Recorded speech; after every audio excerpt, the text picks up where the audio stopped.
dbWorld. This is Derek Bush. This is my room in Acosta, Texas. We're brought to you by the Room, located at 7500 North Grandview, out in Odessa, Texas, north of town, right across the street from Acosta Stadium. And speaking of Acosta Stadium, we have the head coach of the UT Permian Basin Falcons. They play their home games in Odessa at Acosta Stadium. What year you guys play in Midland? I think it's good being the University of the Permian Basin, being a regional four-year institution out of West Texas.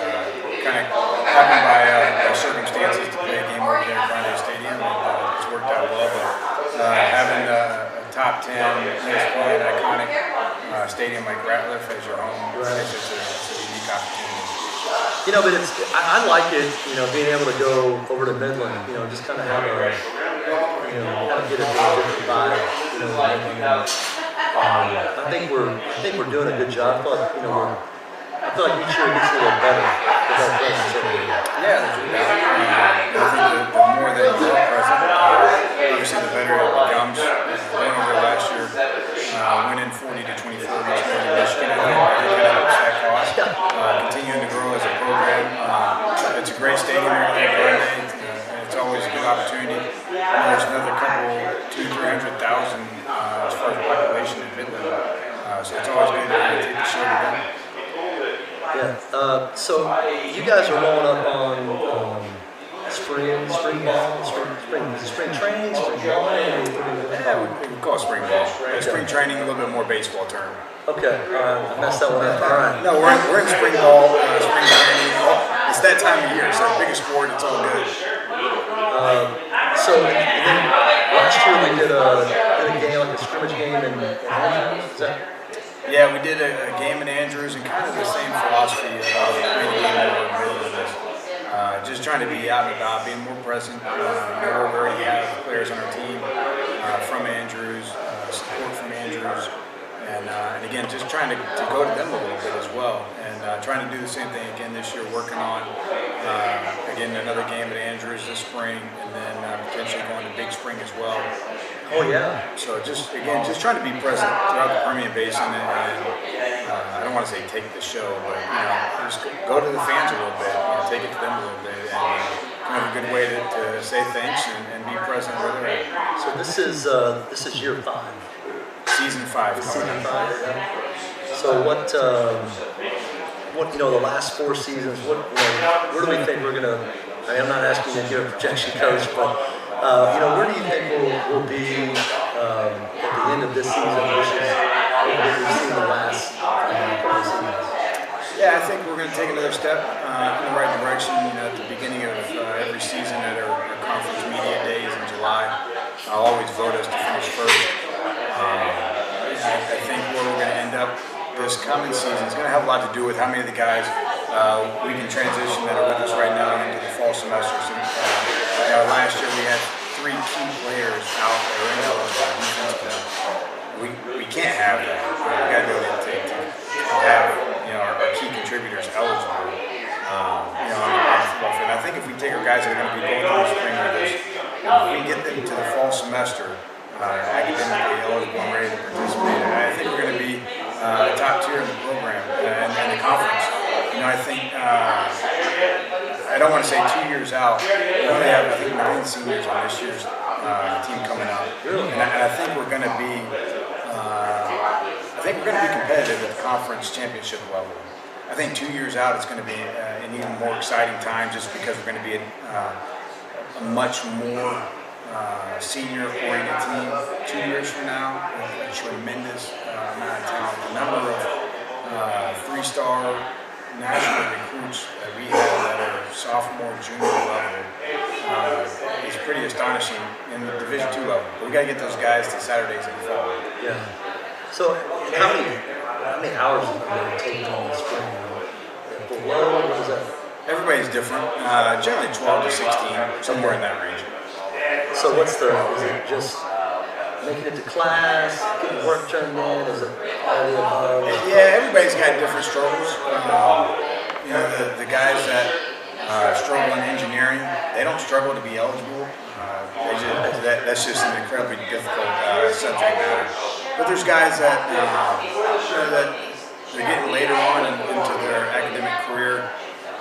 Some of them don't come from much structure, so we're bringing them into an environment that's completely different than where they come from. So sometimes high school, sometimes they're a transfer kid from junior college, where the workload is a lot easier. The structure just it wasn't there for them to have the success. So now we're trying to put them into a little bit more of a structured environment to provide opportunities for them to be successful, and they still got to do the work.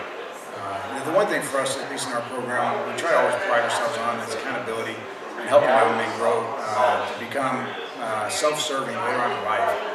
And we don't ever want to hold their hand.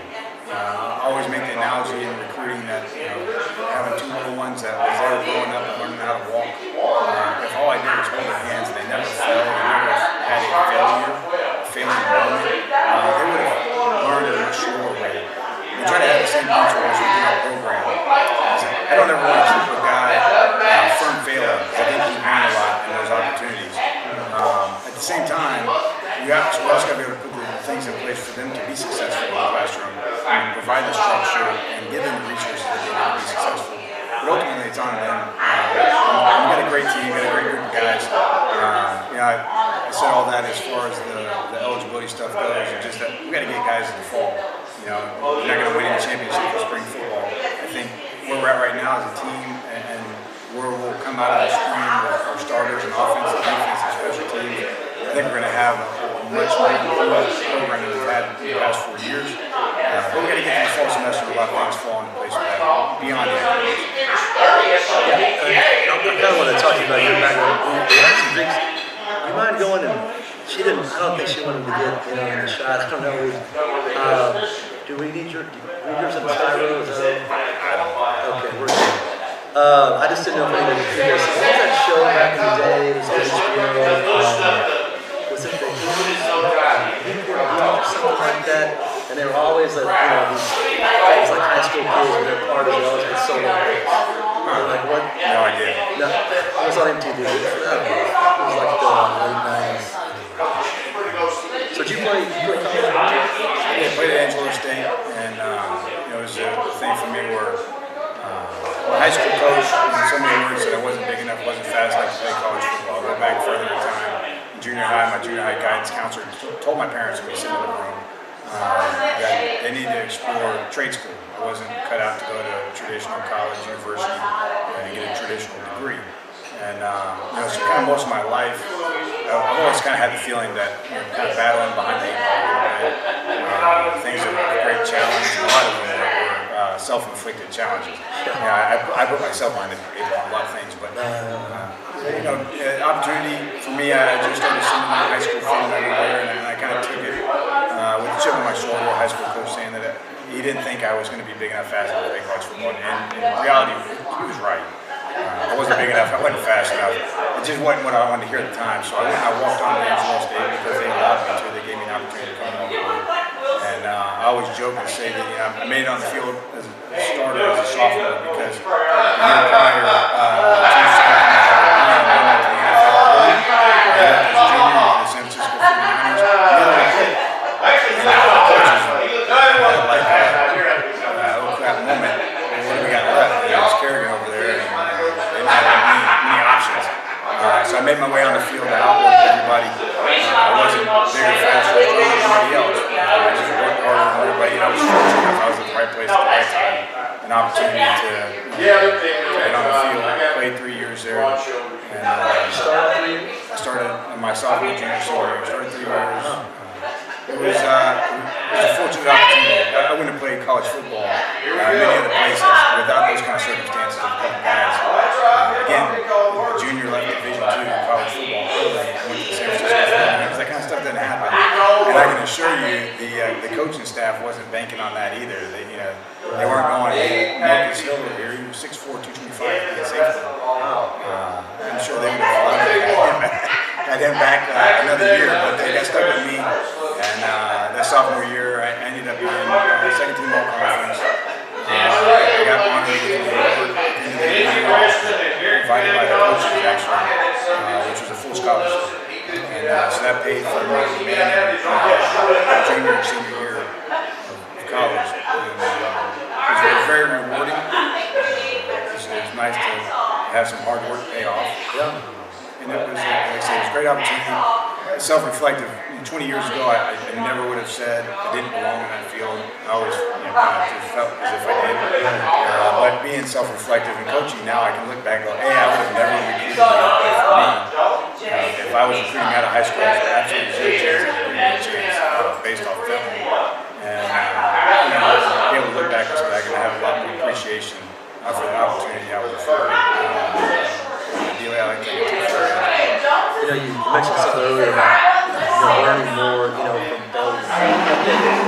And I know for me, as an entrepreneur, doing different businesses or sometimes, projects working for somebody else. For me, I feel like sometimes I take the success for granted.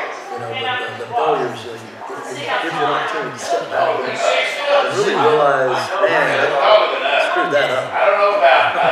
You got to learn from it. Right, yeah. They say the difference between a beginner and an expert is the expert's failed, numerous times more than that beginner ever has. And every successful business person will tell you that they failed in many ventures along the way. One of them hit. Same thing in life and in every aspect. I'm still in on that one to hit. So am I. 2020. That's the year. That's our year? That's our year. I like it. What was it? Did you know? When did you know? I'm not right. I never really knew there was something else I was really passionate about.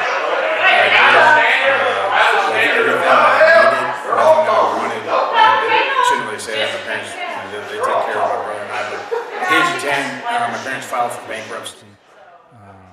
Wow. I didn't know what any of that meant. At the age of 15, they bought their very first house. It was a HUD home, about all that they could afford, and about half falling apart. But that was their first house they ever bought. Growing up, my brother and I don't think we ever really knew or understood how much of a struggle, really our family was in, because we played sports and we always had cleats and gloves and balls and everything we needed to do that.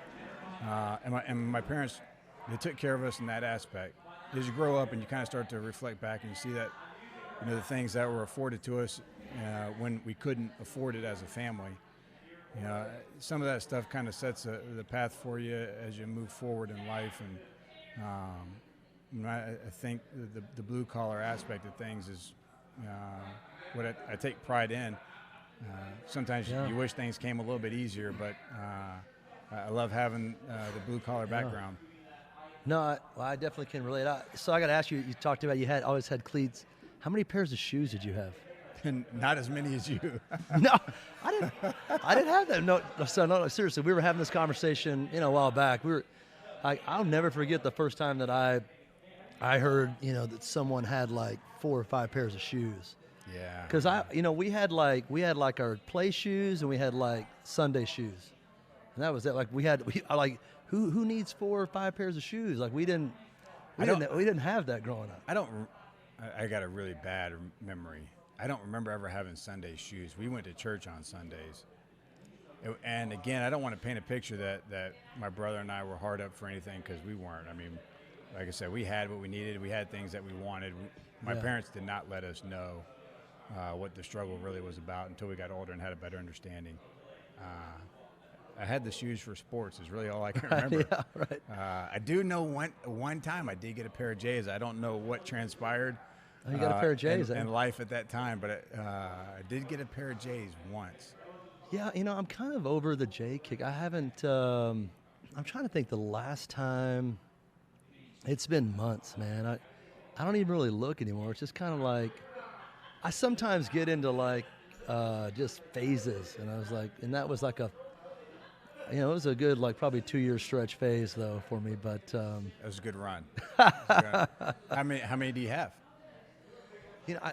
Someone asked me that the other day. I know I've got I got 4 I got 4 pairs of golf shoes that are Jay's, the retros, and I think it's like 23 or Yeah, you got 4. I mean, it's you got more J's than I got shoes in general. I got one pair. I got one pair of golf shoes, and they don't help me golf any better. Maybe that's my problem. Oh, mine don't really help my game much either, Coach. So what brought you to what brought you to the Permian Basin, the UTPB? I was coaching at Tarleton State. I was out in East Texas on a recruiting trip, and a college friend of mine, the one primarily responsible for my wife and I being together, she's from Midland, and she called me up and she said, "Hey, the university over here put out a deal in the newspaper. They're going to start football here in the next year or so. You should apply for it." And okay, you know anything about it? And she didn't. So she just knew what she saw in the newspaper or had heard from from people that she knew. So I started doing some research and went through that process of throwing my name in on it, making phone calls, and trying to figure out just as much information as I could. As a place where not having my world being football at the time, not having my world, I didn't know anything about the university. So my wife, who worked in the College of Business at Tarleton State at the time, she's kind of did some research as well. She was the first one to tell me that UTPB, the College of Business, was AA accredited. It was an international accreditation. And she said, at the time at Tarleton, we did not have that accreditation, but we were seeking it in our College of Business. So what did she do? What did she do in the College of Business? She was a senior advisor for the College of Business for business majors, and she taught some classes, still does. Oh. So she was the first one to kind of educate me a little bit on that part of the university. Find out that the engineering had just gotten ABET accredited, I think just maybe a year or two prior to that. I don't remember now. Started doing more research. The education department, I think, had a 99% success rate as far as first-time test takers. The admission standards as far as what the SAT on their website, what the requirement of the SAT or the ACT, and their class rank as far as what quartile they were in graduating-wise. Those were all more strict standards than where I had come from, and yeah. 3 of those places being in the conference. So, I looked at that and I went, man, this is actually a pretty good institution. They just never had football. I didn't know much about them, and obviously people in West Texas love football. And I thought, man, what a gold mine of an opportunity. And, I still think this place is a gold mine of an opportunity. When I first took the job, I'd always joke with people and say it's a Division I community. It's a Division II athletic department, and it's a Division III institution. Because it was just a different mindset. And I'm not trying to knock it, but it wasn't very long prior to that it was an NAIA transition into Division II. Yeah, I think that was like I've told this story when I moved back here. I think it was my second year of grad school. I think it was 2006 when they went Division II. So, I come here and, I'd go play, with the guys that are, they were on the team and stuff. And I was like, oh, okay, well, I can hang with the basketball guys, whatever. It's cool. And I don't know if I've told Richard this story, but I can take you to the place on the basketball court where I was D'ing up this D2 point guard. And he crossed me over so fast and took 2 from the elbow, took 2 steps and just yokes it. And I just had to stand there for a second. I was older, I was in my, I was late 20s. I was in grad school. And I just remember thinking, how did he do that? And I almost wanted to see it again. I was impressed. But I got gassed that game, running up and down the court. I mean, it's just, I'm sure it's just it's another level from that jump. So yeah, I think that was like 14 years ago. So 9 years before football. Yeah, and the university they were competing in a different conference. So they weren't with the Texas schools. It was kind of a different environment, whenever I came out here on the interview. And, again, I think it's a Division I community. And that's really what the selling point was for me. And going back and telling my wife, that hey, this is something that I think could be a great opportunity. So when you say Division I community, what does that mean? What does that mean? Well, for one, the number of people that, and as far as population surrounding, you hear a lot of different numbers, but somewhere 500,000. Midland, Odessa, surrounding communities. You got an international airport, 7-10 minutes from campus. There's a tremendous amount of financial support, and the opportunities I think are endless in that realm. As you start looking at, if you just say Texas Tech obviously is a much larger institution. But if you were to go back in time and put the same things in place here that went in place there across the board academically and athletically, I think this place would be bigger. I think the population here is more than what's in Lubbock. Go beyond the city of Lubbock, of Texas Tech being there. What's the driving force of that, that city, that community? It's the medical and the ags. I mean, they got like 3 strong pillars. It's the university, the agriculture, and they've really, from what I've what I understand about Lubbock is they've really made an investment in their the medical community there. Yeah, and I think take that same thing. Go back the 70s, the 80s hit a big boom in the oil industry, but go to where we're at right now, in the Permian Basin, leading the world and barrels of oil, right? And how much we can provide, and the opportunity to be self-sustaining as a country, as far as the energy market goes. There's nothing I think more lucrative than the oil and gas industry. Well, yeah, and it is right here in our backyard. Right. I think again, as this university continues to grow, the opportunities here for this, the university as a whole, but the athletics, as you talk about Division I stuff, to continue to grow. But as you say, what is it makes this place a Division I community? A lot of it's the people. It's the support, and the football is loved, basketball is loved, soccer is loved. Pick a sport. It's West Texas, where I think sports are they're a premium. But go beyond that. The arts are big out here. The Wagner Noel is a beautiful place. But what makes this place a Division I community is the people, and it's the opportunities to operate in that regard, that level. And really, I guess at the end of the day, you're talking about donations and growing departments and programs. Yeah, a little bit. If you're in the state of Texas, Texas Tech, UT, A&M, the athletic department is operating off of donations, right? General revenue, ticket sales, corporate sponsorships, and there's a small amount of student fees. But take student fees out of it, because again, that's not coming from the state. Everything's coming from outside source going into it. And I think here those opportunities are there, and I think it's probably a 30-year deal. I don't know how far out it is for this place to to kind of start getting to that level. But I think Division I is, in the future. How soon? Not for me to decide, but Kirk, and I'm going to get him on here at some point in time. But Kirk wants us to to be Division I in 10 years or less. I think it's feasible, Derek. Wow. Okay. I think it's a lot more than just saying, hey, here's how much money we need to operate. I think it goes beyond athletics. I think it's a commitment from the university.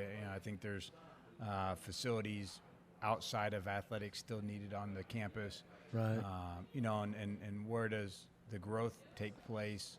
What all still needs to be added?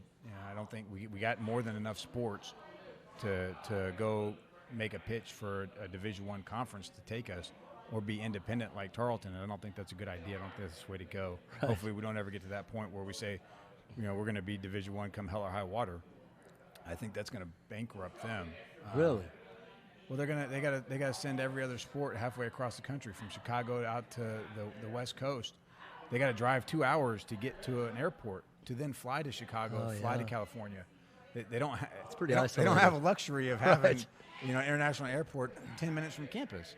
So they got a bus, however many buses they got to take, or whatever many teams, 2 hours to get to DFW or to get to Love Field, to then fly halfway across the country because the Western Athletic Conference is huge. Yeah. As far as where each institution is at, and then you're doing that for the programs like basketball, track, baseball, softball.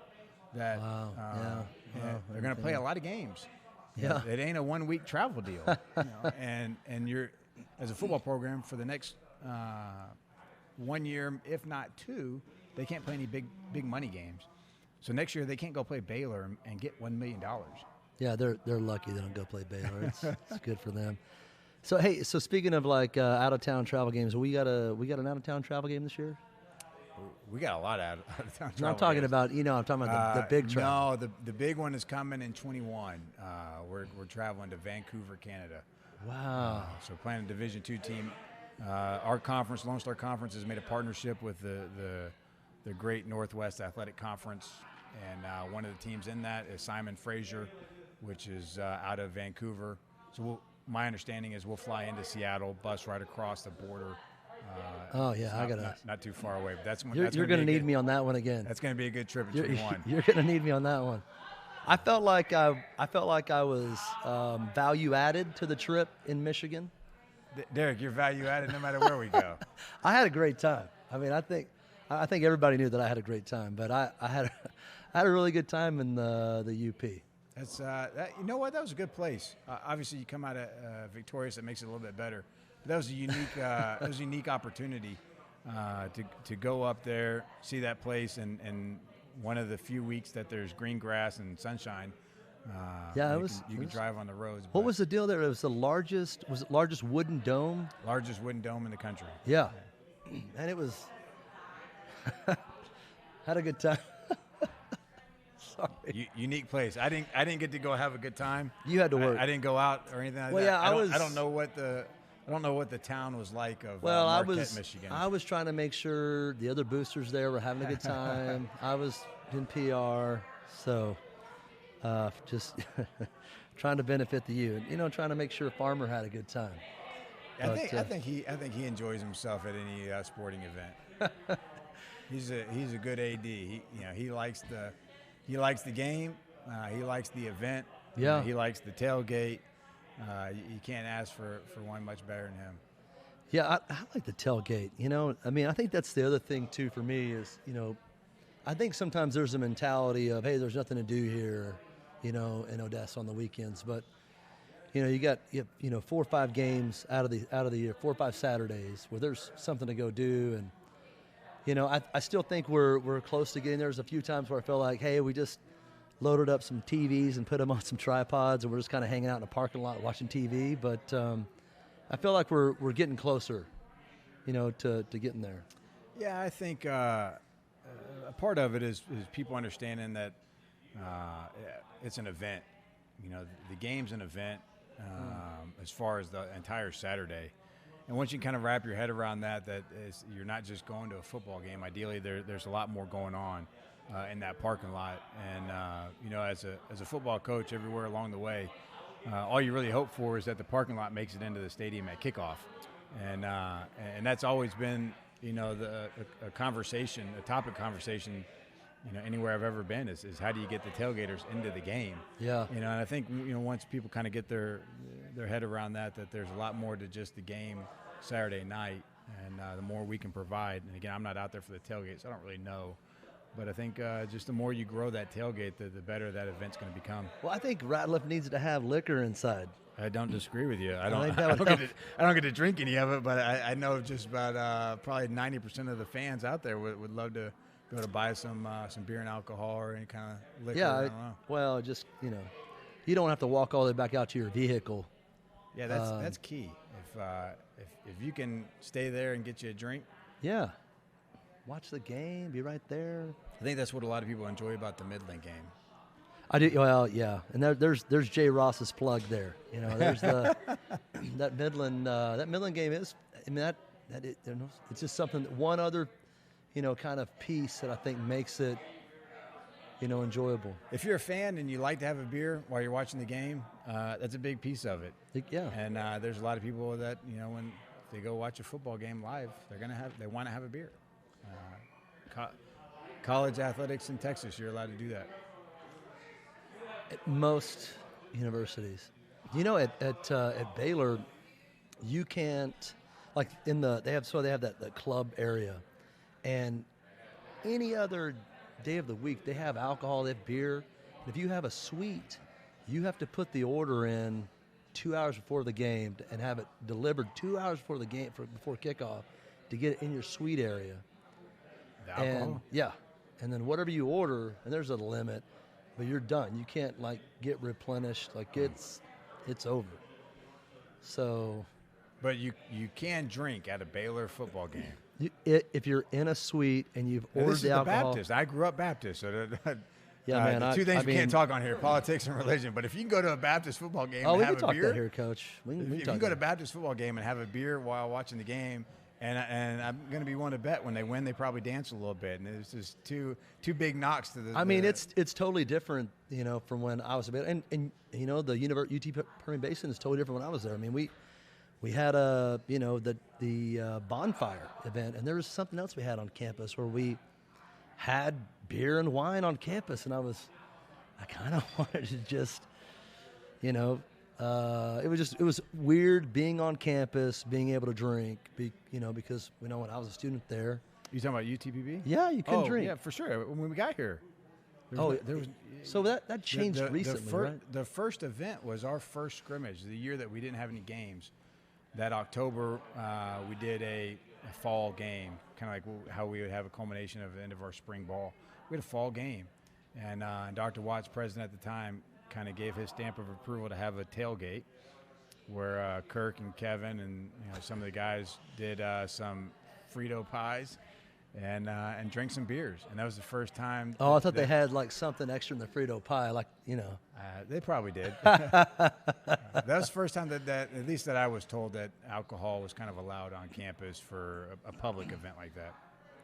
I don't know. So when you got a kid that's a recruit, they come on campus, like what are they looking for? Everybody's different. Each kid's different, and I think it's most important that you're transparent about your program, because I don't think you want to sell them a bill of goods. Some kids are going to be into the glitz and the glamour. They want to see the facilities. Some kids want to have a relationship with the coaching staff.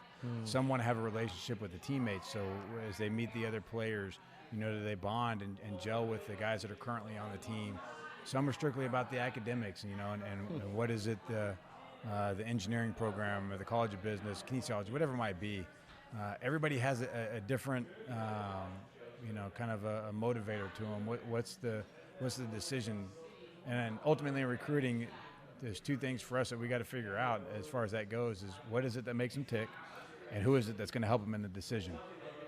Is it mom that's in their ear, dad, uncle, trainer, and those are also the ones that we got to start recruiting as well. But every kid's different in what they're looking for. I think ultimately at the end of the day, it's about building relationships, and I think the facilities are great. The stuff is needed, especially in the retention world. It helps grab the attention. Of a recruit to see a $37 million facility.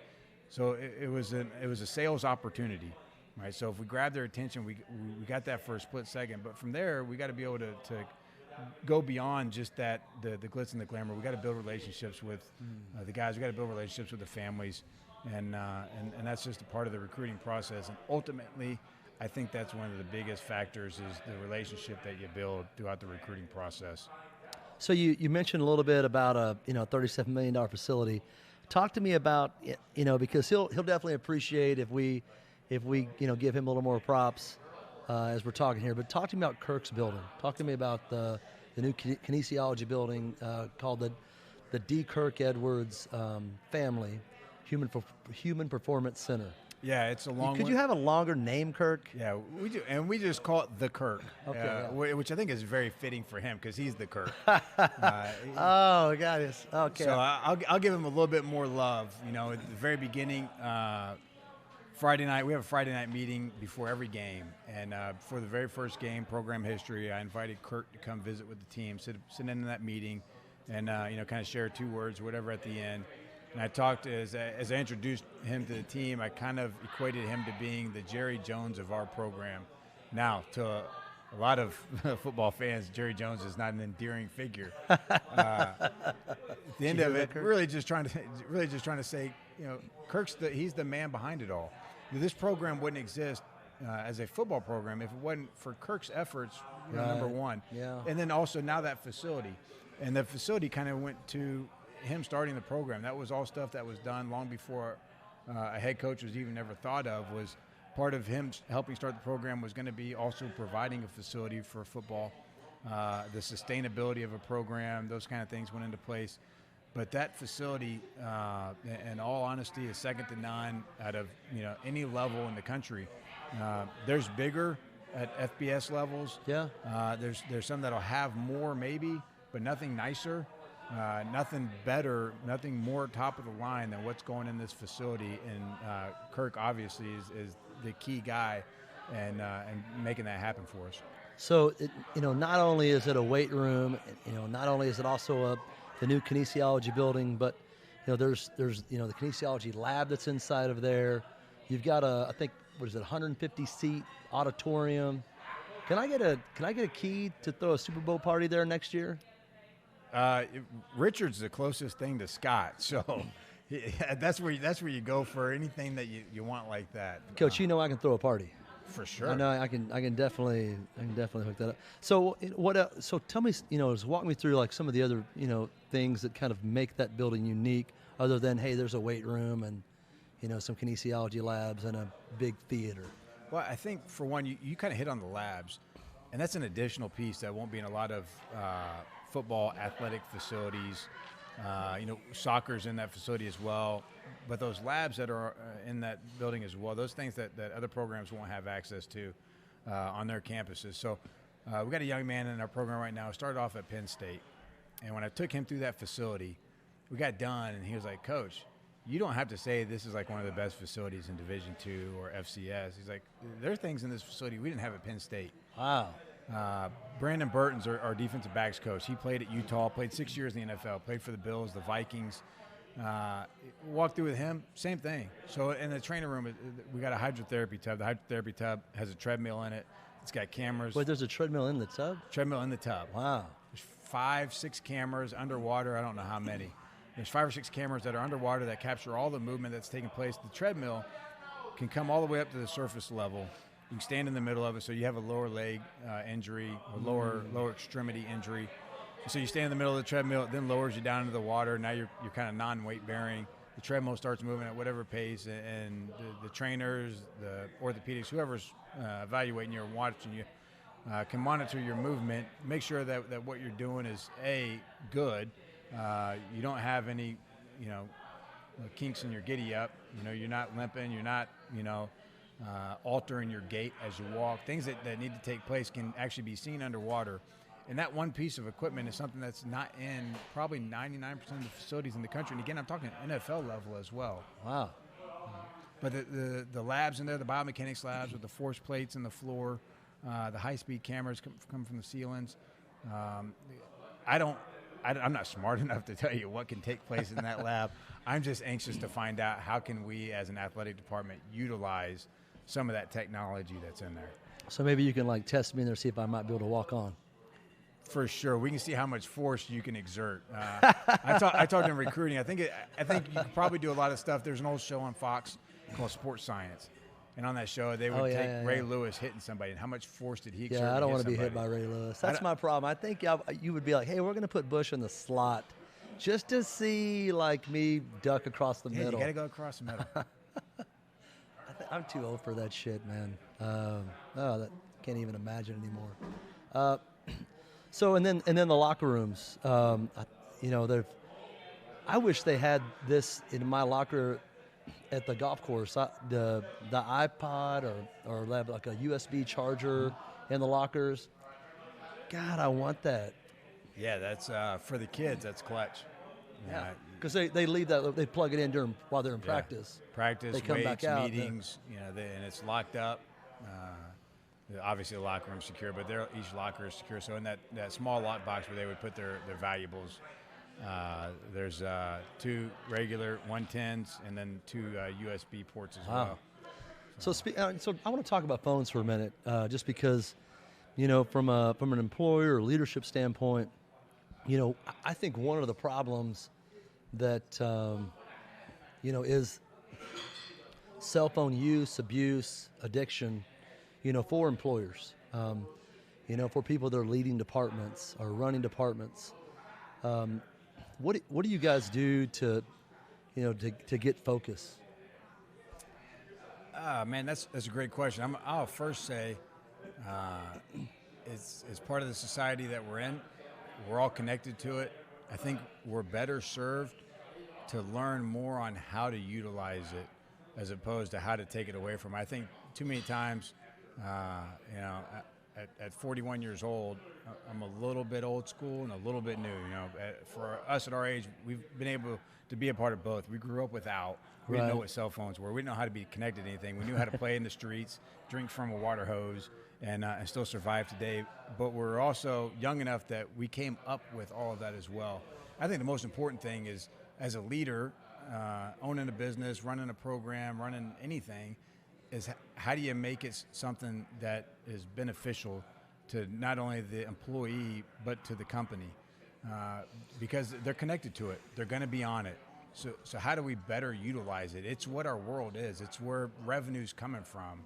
So how do you maximize it? And I think that's the biggest key. And so, for us, it's not a matter of saying, well, for one, in our meetings, they got to put their phones away. But okay, so yeah, in the meetings they're not messing with their phone. But there are also ways to engage them in a meeting where they can have their phone. There's a simple app called Kahoot, and Kahoot allows you, each individual in there, they're on their app of Kahoot, and you can quiz them on plays or on scouting report stuff, and you can say, here it is. Where it kind of ties into what it puts what they want in their hands, which is their phone, and now you're tying that into your meeting, right? So it's 3rd and 10. We expect that we're going to get a field side pressure here. What's our check? And on their phone, they're going to have 4 options. They're going to pick it, and it's going to show up just like you'd play back in the day, trivia at the bar, right. And it shows you who answered first. They got the most points.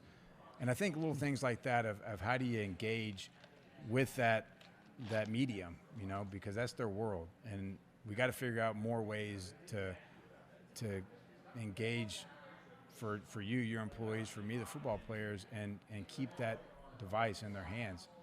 That's what it is now. And each passing year, that device is going to become more and more important, I think, to the working world, to the revenue. From the business side of it, how much money is out there just in social media and marketing and free advertisement, how much can come in from somebody just hitting like. Oh yeah. And I think we got to work harder. And I think even from a football coach, it's hard because there's no revenue involved for us. So how do we engage them with that? Because that's their connection. They're going to have a hard time putting that away. But there are times that we got to say, hey, phones up, they're done, put them away, silence them, don't want to see them, turn them over. Most of them will have them on the desk, they got to go face down, silence them, need undivided attention. And that's important as well. And I think we got to educate them, and it's an opportunity for us when they're at the college age is to understand that there's a time for that and there's also a time to put it away. Well, I agree. I think it's unload.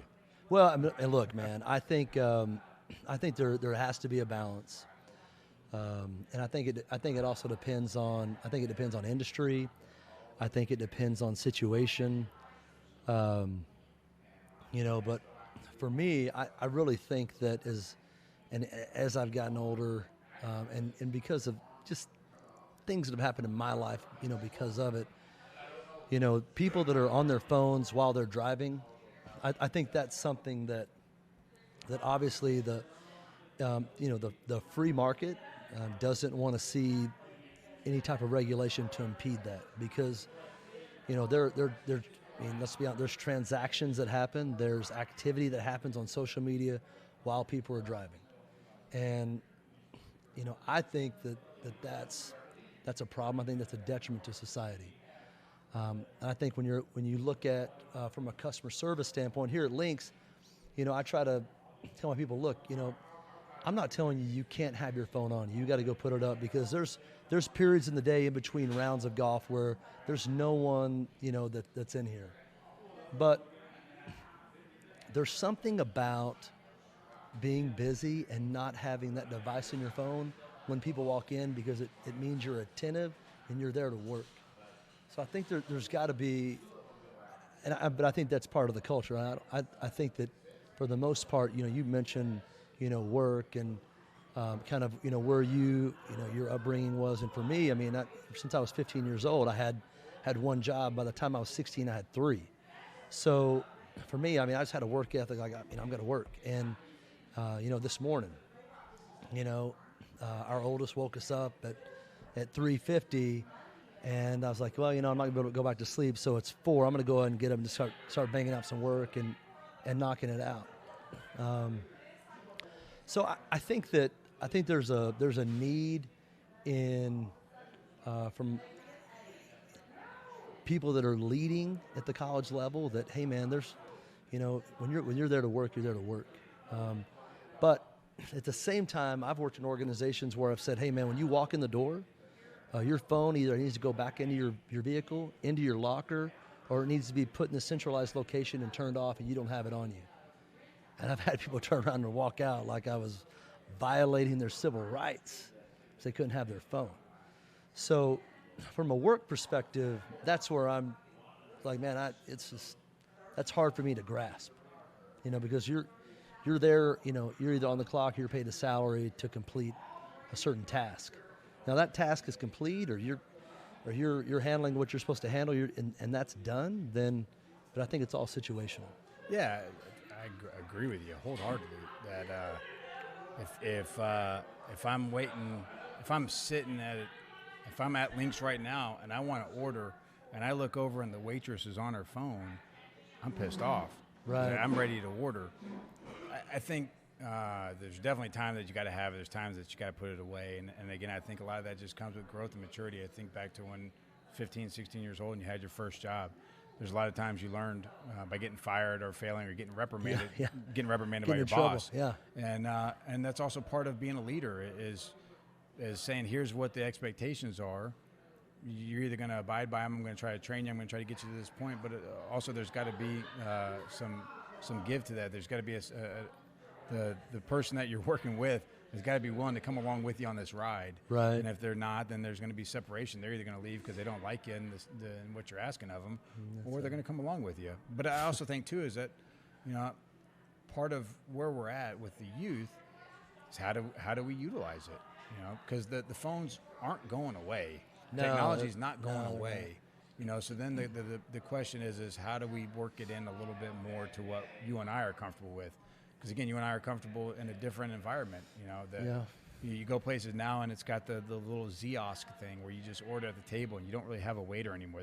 You order and somebody brings it out. It's the Jetsons, there's a robot bringing your food out, and you lose the personal connection. I think that's going to come back. I don't think we're there yet, but I think the personal connection of stuff is going to come back because there's going to be another movement. It's a pendulum, of society. It's cyclical. Right, we've gone over here. Technology is big, and eventually it's going to come back, and there's going to be places where you're going to walk into in my opinion, I might be way wrong on this, so this is going to be out there for however long, but there's going to be a time where you're going to walk into a restaurant, into a coffee shop, and there's not going to be Wi-Fi, and there's not going to be cell phone service, and you're going to be encouraged not to have your phone on. You're going to be encouraged to have face-to-face conversations, but we're not to that point yet. Yeah, there's places that do that.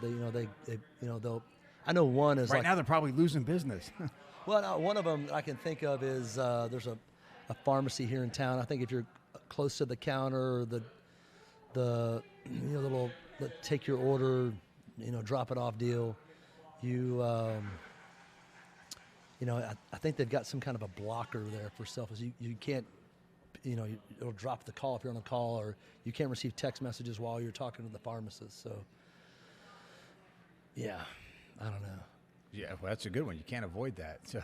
Yeah, but you got to. I mean, if that's your pharmacy, you've got to talk to the pharmacist. You got to get it worked out. So. Yeah, and you're pissed off at your phone provider because you think it. Was, you think it's you think it was Verizon or AT&T. Yeah, you think I got cut off. So. I know my bill's paid. Yeah, so the pharmacy's winning all the way around because nobody's pissed off at them.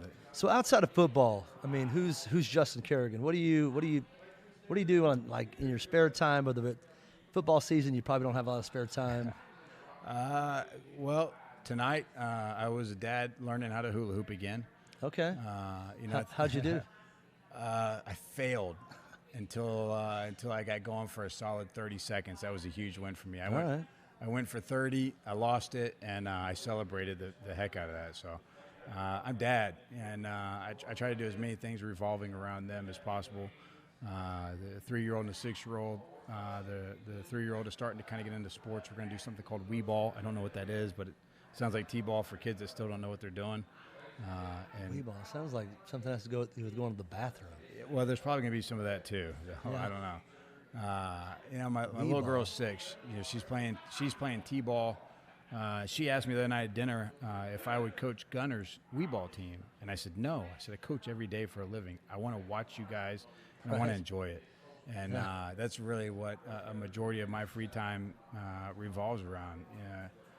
I have a hard time separating from my wife and kids whenever I have free time because the job takes us away so much. Outside of football, I love golf. I suck miserably. How many times a year do you play? I have not played one time in the last 365 days. I used to say I play once or twice a year. I have not even made that. So I have a hard time. It's 4 hours. I have a hard time getting away for 4 hours because I just feel like I'm missing out on something. What if you go early, like before they wake up, or like nap time? Can you? You got woke up at 3:50 this morning. It's not much different. Yeah, I get. Yeah, you're right. 9. I want to play. I want to play some half rounds. I want to go for some 9-hole half rounds. Yeah. I can feel good about that. Away from football, it's whatever my kids are involved in. I go home. I play soccer, which I'm terrible at. I get scored on a bunch because I let my daughter score goals on me.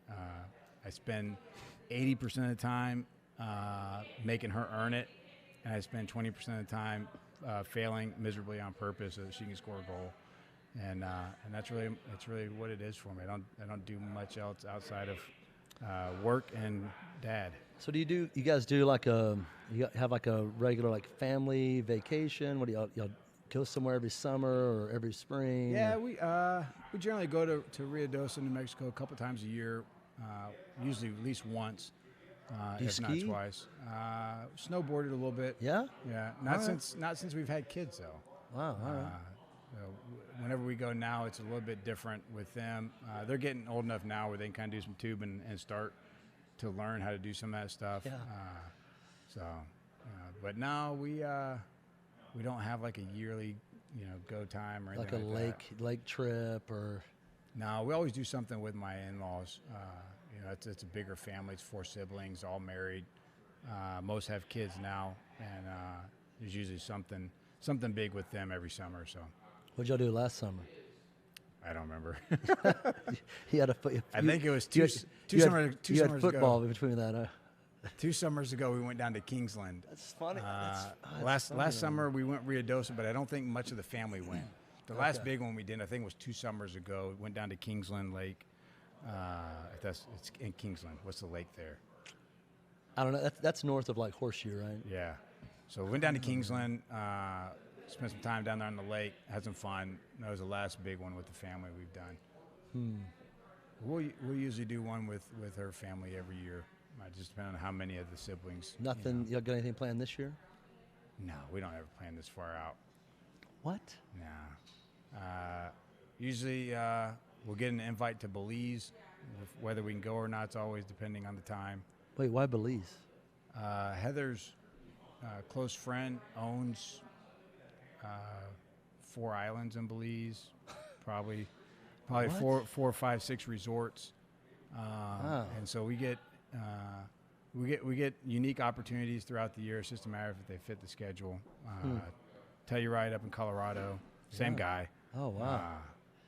Usually whenever he calls a couple months in advance, it's a matter of if we have time or not. So we bank on him a lot. If he gives us a phone call, we're trying to make it work. We usually get a couple invites a year. Royal, I'll give him a plug. Royal Belize, second to none. Private island, about a 10-person staff, 24/7. There's 2 chefs. There's always one on duty. It's top notch. It doesn't get much better than spending a week there. Wow. When's the last time you went there? 5 years ago, and we spent about I think five days there. Again, it's about a 7 square acres, I guess would be the correct way to say it, 7 square miles, I'm not sure. Very small island. There's 3 bungalows on it. You can sleep up to around 18 people. On the whole island? On the whole island. Wow. You go scuba diving, go spear fishing for lobster, snorkeling on the reef. Huh. I think it's the second largest reef in the world, not far from the island. Pretty much whatever you want. And you bring it back and let the chef make you some sushi for dinner that night. And Oh, my God. it's a good time. So whenever we get those those opportunities, we go on those vacations. Other than that, we stay within the states and hang out with family. So we got football coming up. So how many are we at full scholarship yet? We're not. We're two away. We were 3 away last fall, and I think that was a huge reason why we look like a little bit different team. Won a couple more games. We were a touchdown away twice from being a 6-5 team. We went 4-7. To win a conference game 70-14 was a whole different level for us and coming on. Talk about that. Talk about that game and that play that kind of went viral. It was it couldn't have happened at a better game, being the last one of the year, because we got to ride that right into recruiting.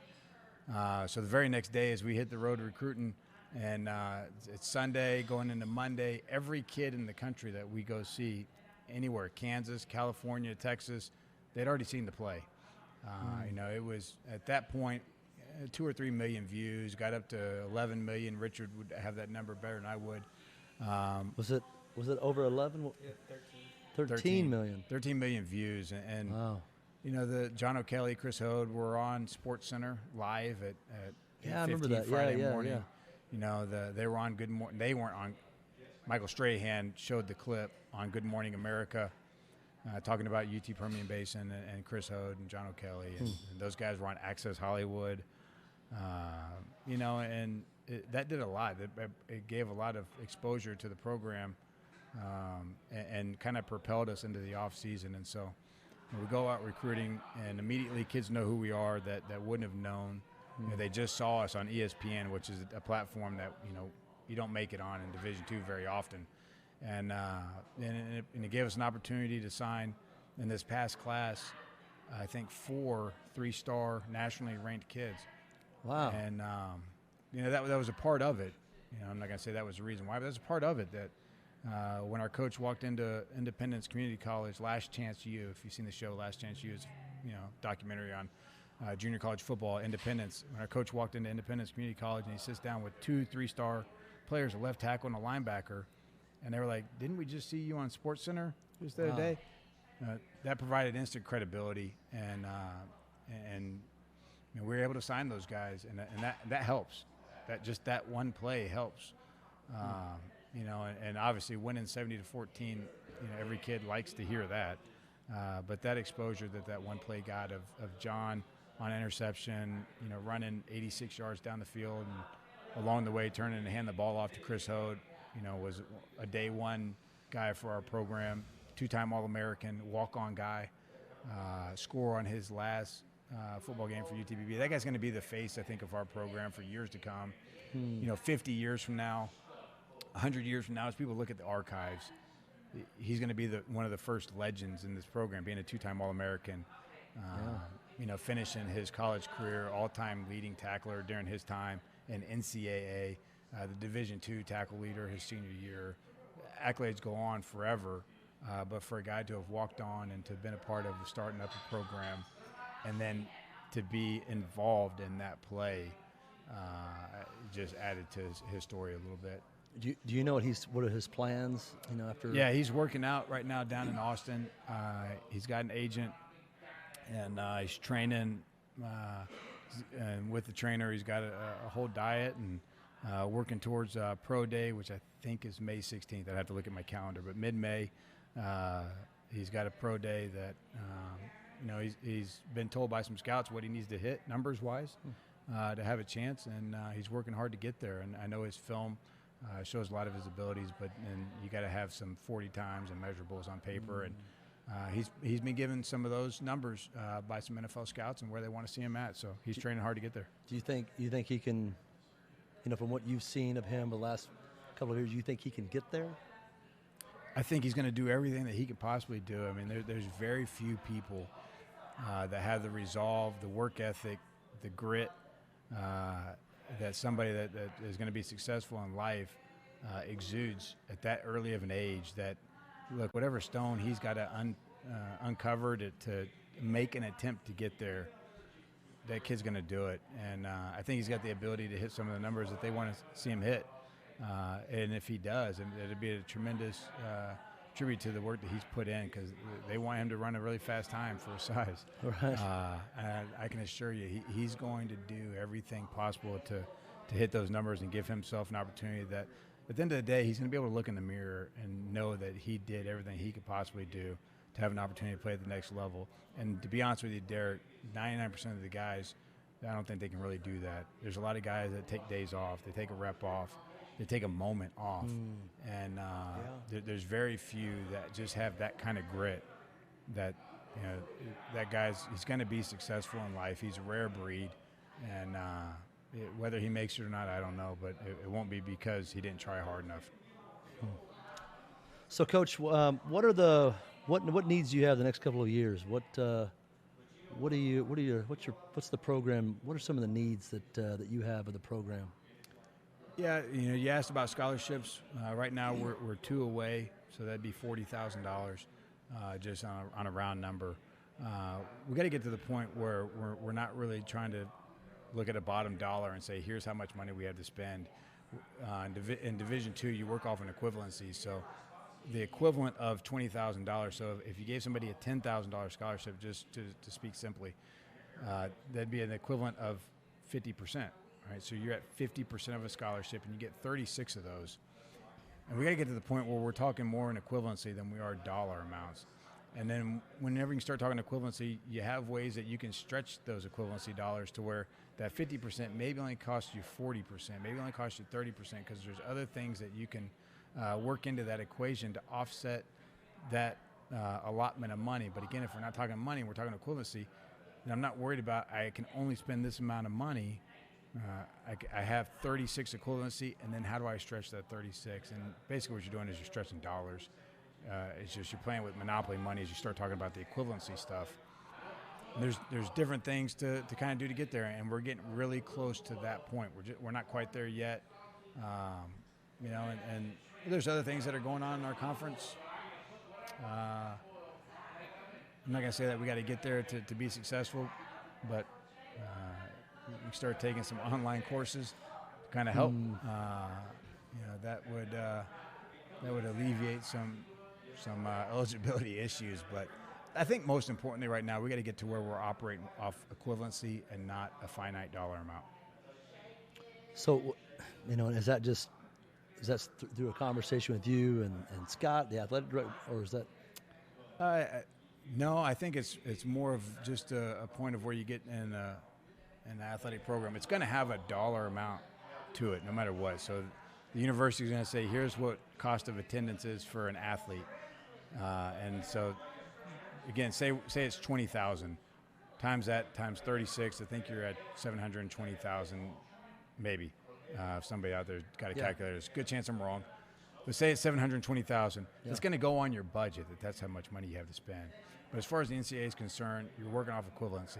So I'll give you an example. There's a program in our conference that if they have a transfer kid from out of state come in, they have some on-campus housing that is free for an out-of-state transfer student. Right? And it doesn't have to be an athlete, but because it's for an out-of-state transfer student, that student now has the cost of housing removed from their equivalency. So if you gave them a full scholarship, instead of it counting you one, what would said cost of the housing be? Maybe it's 25%, maybe it's 50%. You take that off of it, now that one scholarship you gave somebody now only cost you 75% or 50%. And it's some of those little things that you can kind of do to manipulate that monopoly money, that equivalency number to stretch. So now instead of having 36 guys on of equivalency spent, you have 50 guys in equivalency spent. but you're still within that $720,000. Right. You're able okay. to just kind of Okay. manipulate it through ways. Again, there's NCAA rules involved in how things count towards that equivalency and what does and what doesn't. So if a kid gets an academic scholarship at UTPB, say they qualify for a presidential scholarship and it's $10,000, that $10,000 doesn't count against our equivalency. Okay. So if I gave them a $10,000 scholarship, they would have everything paid for, but they would only cost us 50%. Right. Right, and it doesn't. Okay. So that doesn't hurt us. So what are other ways you can help a student? All right, and okay. those other ways are ways that you can stretch that equivalency without stretching your actual dollars. A couple things. So stretching our equivalency and being able to do some things, as far as getting kids graduating. Well, Coach, what do we have? What do we want to get accomplished? In the spring and the summer, right before we get into the football season. We want to get better across the board. We're doing new things on both sides of the ball, and again, always trying to. I don't want to say stay with trends, but trying to learn every year. So, as a staff, offensively, we just got back from SMU last week, and defensive staff went up to Tulsa, and we want to be able to implement some things and figure out who can do what we're asking them to do. If somebody's better and they can't do what we're asking them to do, what do we need to do to help them? If that's the best guy we got at a position, and how can we be most successful? And really, the spring is trying to identify who your guys are going to be. So as you get into fall camp, you have less trying to identify your talent and more trying to hone in and get ready for a game. So the spring is going to be more about trying to identify. There's a lot of new guys, a lot of youth coming up. Again, a year ago, I thought we had one of the best recruiting classes in Division II. And I think we played probably 15 of those freshmen last year. Some of the ones that were redshirted, and some of those freshmen, they got to continue to grow and progress. Seeing where those guys are at, seeing where the guys that redshirted, where are they at, some of the transfers that came in, where are they fitting, and it's trying to put that puzzle together so that when we hit fall camp, there's less pieces we're trying to fit in. So out of those 15, how many are back this next year? 15 freshmen. That were starting for us? Right. Off the top of my head, I'm going to say 14. I can only think of one that we lost. Oh, wow.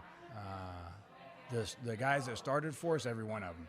Some of those guys played in roles here and there. Jeremiah Cooley, number 88, 6'2", 215-pound wide receiver out of Big Spring. He'll be a true sophomore. Oh, yeah, he was big. He's a dude. Yeah. He's an absolute animal. I think, off birth date, I think he's the youngest guy on our roster. Wow. And when he fully understands the dominance that he has and his ability and his toolbox, it's going to be pretty scary because there was times last year he was dominant at a young 18-year-old. But Caleb Forrest was another slot receiver who started, I think, 8 games for us. Gabe Nelson led our stable of backs last year at 5 yards a carry. He went down in the Chatham State game in the first quarter with a torn meniscus. But he averaged 5 yards a carry as a true freshman. Hayden Kelly was a fullback for us. Dom Varela, defensive lineman. Dante Stewart was a safety that ended up being an honorable mention on-conference guy. Had 3 interceptions, top 20 in the conference in tackles as a true freshman. All these guys are coming back. And Caleb Leak was a guy that played quarterback and corner. And there was the very first play he ever played corner, forced a fumble against Commerce. The next week played every single snap of the game at corner against Kingsville. Had a pass breakup, I think 5 tackles. Early in the year, had an 89-yard touchdown run as a quarterback, threw his first touchdown pass in the game. Just a tremendous athlete. And we were at a point last year where we had 5 corners out, and corners are kind of like a left tackle. They're hard to come by. And watching film one day, just saying, man, we got to have a corner. And he kind of threw his name out there jokingly. And I took him to it and sent him to our DB's coach, Coach Burton, and he was on the field that week. And but anyways, again, that was a very deep class. A lot of talent, going to continue to progress. And we had some guys redshirt out of that group, and then guys in this year's class. The receiving core that we signed out of this year's class is bigger and faster than any that we've had. There's going to be a couple of those guys that are going to come in and compete just because they're going to be 6'1", 6'2", and can run. Well, that's been it's been the benefit of a year ago going from 24 scholarships to 33 is what we were at last fall, and we went from signing 25 guys to 50 last year, and out of the 50 we signed, a tremendous amount of talent. And we looked up halfway into the year, we were playing 19 seniors and 17 freshmen. It's a very polar team. We were equally as experienced as we were inexperienced. We were as old as we were young, and we looked that way at times. But the reason 17 freshmen were playing wasn't because we didn't have enough guys in front of them. That they just started bypassing guys. Wow. And that is good and bad. The bad part of it is behind us. Right. Those guys took some lumps last year, and they learned. But we're going to be a much bigger, faster, stronger team going into next fall. And again, I think we're going to be competitive at a different level. And I think 2 years from now, it's going to be incredibly exciting. No, I agree. I'm looking forward to it. Coach, I appreciate you taking the time and coming on and talking to me and hanging out. I had a great time. I appreciate it. I got to know when the Kirk comes on. I got to come out and listen. Yeah, you might have to come out and listen to Kirk.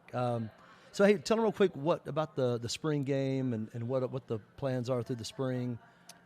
So right now we're trying to work out all the details. Again, we'd like to get to Big Spring. We'd like to get to Andrews and do another one, a similar type event. We're working through that. April 4th is going to be our spring game on campus. We're working with the university to kind of set a quote-unquote kickoff time, somewhere around 12:30. And working through all those details literally as we speak. We'll have another meeting on it tomorrow of having tailgate, around the field on campus, and trying to make it the biggest event that's ever taken place on UTPB campus. Wow. So April 4th, it's going to be a big one. We're going to have a good time. And, again, working out all those details, but it's going to be a good event. So Cool. Big first glimpse, and come look at some big-time talent. Got a left tackle. He's an NFL guy. He'll be worth coming out and at least just standing next to him. Yeah, I want to see that. Yeah, he's a good one. Well, Coach, thanks for coming on. We'll definitely have you back right before the season kicks off, and we'll, Awesome. Thanks Appreciate for coming on. it, Derek. Yeah, you're welcome. Hey. All right. Thanks, Coach.